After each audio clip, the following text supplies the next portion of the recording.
Pria ini berencana untuk membunuh Hitler. Dia sengaja melukai lehernya, membiarkan noda darah menempel di kerah bajunya. Lalu pria itu datang ke markas serigala untuk menghadiri rapat dengan Hitler. Sebelum rapat dimulai, pria itu beralasan kerah bajunya ternodai darah, meminta penjaga membawanya ke ruang ganti. Setelah masuk ke ruangan, asistennya mengeluarkan bom waktu.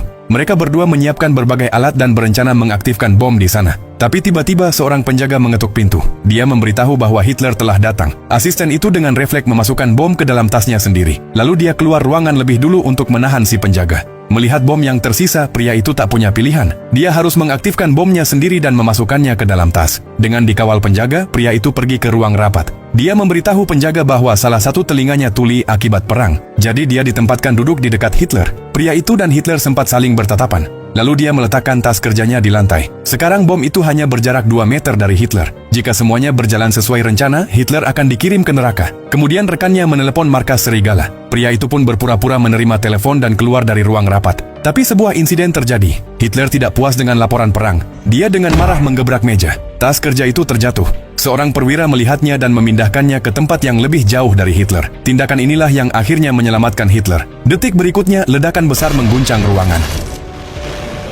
Hitler beruntung, ia hanya mengalami luka ringan. Pria itu tidak mengetahui kebenarannya. Dia segera masuk mobil dan pergi dengan panik, mengira rencananya berhasil. Ia berencana menggulingkan pemerintahan Hitler. Dia naik pesawat ke Berlin, tapi saat tiba di tujuan, organisasinya tidak berani bertindak karena mereka tidak yakin apakah benar Hitler telah mati. Hal ini membuat pria itu sangat marah. Dia berteriak pada atasannya dan bersikeras bahwa Hitler sudah pergi ke neraka. Lalu mereka memulai kudeta. Mereka memalsukan tanda tangan dan mengeluarkan perintah palsu kepada komandan pasukan paramiliter. Pasukan paramiliter pun segera menguasai stasiun radio dan markas besar SS. Akhirnya mereka mengambil alih pusat kekuasaan. Tak lama kemudian, pasukan itu menerobos masuk ke kediaman Goebbels. Setelah komandannya masuk ruangan, Goebbels dengan tenang memintanya menerima telepon.